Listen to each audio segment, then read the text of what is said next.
दुर्योधन, एक एक बात पर कहाँ तक विचार करोगे युधिष्ठिर? जब भीष्म, द्रोण और कर्ण का वध विरोचित हो सकता है तो फिर अभिमन्यु के वध में ही ऐसी क्या विशेषता थी?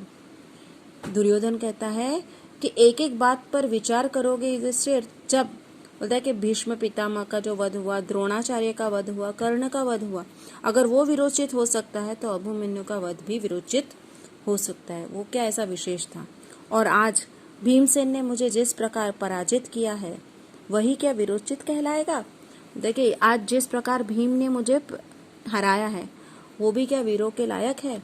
यह युधिष्ठिर, मेरे पास जब इतना समय नहीं है कि इन सब की विवेचना करो। विवेचना मतलब इसके बारे में डिस्कशन करो। मेरे पास अभी इतना टाइम नहीं है।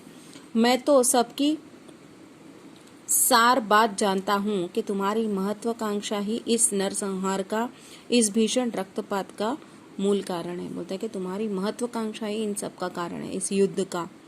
मैं तो एक निस्सहाय विवश व्यक्ति की भांति केवल जूझ पड़ा हूँ। बोलता है कि मैं एक निस्सहार, मैं जिसका कोई सहारा, ऐसे इंसान की तरह सिर्फ एक जूझ रहा हूँ। तुम्हारे चक्रांत में मेरे लिए पुरस्कार निर्धारित किया गया था। चक्रांत मतलब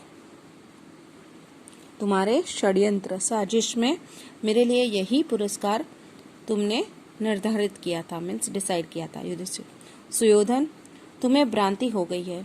तुम सत्य और मिथ्या का भेद करने में असमर्थ हो। मीन्स तुम्हें भ्रम हो गया। तुम सच क्या है और झूठ क्या है उसके बारे में तुम सोच ही नहीं सकते। तुम्हारे मस्तिष्क की यह दशा सचमुच दयनीय है। मीन्स तुम्हारे मस्तिष्क की, मीन्स तुम्हारी सोच की ये जो दशा है ये सच में दया के का पात्र है। दुर्योधन, बड़े निठुर हो युधिष्ठिर। मरणोन्मुख भाई के दुराव करने तुम्हारा हृदय नहीं पसीजता। बोलता है कि मरणोन्मुख मीन्स जिसकी मृत्यु समीप आ गई, जो मृत्यु के समीप हो। बोलते ऐसे भाई के से दुराव, मीन्स दुराव मतलब दुर्व्यवहार, मीन्स तुम्हारा दिल नहीं दुखता। कुछ क्षणों में ही मैं इस लोक की सीमाओं से परे पहुंच जाऊंगा। मीन्स कुछ ही क्षण में मैं यहाँ से, इस लोक से दूर चला जाऊंगा। मेरे सम्मुख यदि तुम सत्य स्वीकार कर भी लोगे तो तुम्हारे राजस्व को कोई हानि नहीं होगी। मीन्स अब मैं तो मरने ही वाला, और मेरे सामने अगर तुम सच को स्वीकार भी कर लोगे तो तुम्हारी प्रेस्टीज कुछ कम नहीं होने वाली। तुम तो अपने शत्रु की इस विकल मृत्यु पर प्रसन्न हो रहे हो। मीन्स इस तरह की जो मृत्यु हो रही है उस पर तुम खुश हो रहे हो। आज वह हुआ जो तुम चाहते थे और जो मैं नहीं चाहता था। मैंने अपने संपूर्ण जीवन का एक एक पल तुम्हारी महत्वाकांक्षा की टकराहट से बचने में लगाया है। बोलता है कि आज जो तुम चाहते थे वो हुआ, जो मैं नहीं चाहता था वो हुआ। मीन्स बोलता है कि मैंने मेरे जीवन का एक एक क्षण जो है वो मैंने तुम्हारी महत्वाकांक्षाओं से टकराने में ही लगाया है। मुझे सेटिस्फाई, कभी जीवन में शांति नहीं मिली, परंतु मेरे सारे प्रयत्न निष्फल हुए। वह देखो, अब अंधेरा बढ़ रहा है, सांझ हो रही है, मेरे जीवन की अंतिम सांझ।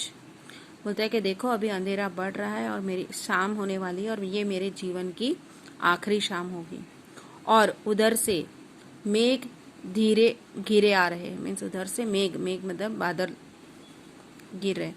द्रौपदी के बिखरे केशों की भांति वे मुझे निगल लेंगे। मीन्स द्रौपदी के बिखरे हुए बालों की तरह ये बादल भी मुझे निगल जाएंगे। युधिष्ठिर, जाओ जाओ, मुझे मरने दो। तुम अपनी महत्वाकांक्षा को फलते फूलते देखो।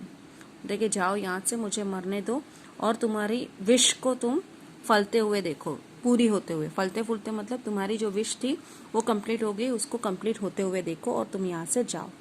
जाओ, गुरुजनों और बंधु बांधवों के रक्त से अभिषेक कर राज्य सिंहासन पर विराजो। अभिषेक मतलब जल छिड़काव कर कर, ओके, अभिषेक करना। मैं तुम्हारे चरणों के से रौंदे हुए कांटे की भांति तुम्हारे मार्ग से हट जाऊंगा। मीन्स तुम्हारे पैर से रौंदा हुआ कांटे की तरफ मैं तुम्हारे रास्ते से हट जाऊंगा। इतने उत्तेजित न हो दुर्योधन, वीरों की भांति धैर्य रखो, शांत रहो। मीन्स इतना तुम एक्साइटेड मत हो, वीरों की तरह शांति रखो सब दुर्योधन, घबराओ नहीं युधिष्ठिर, मेरी शांति के लिए तुम तो उपाय कर चुके हो, अब अचूक है। 2 क्षण और फिर मैं सदा को शांत हो जाऊंगा।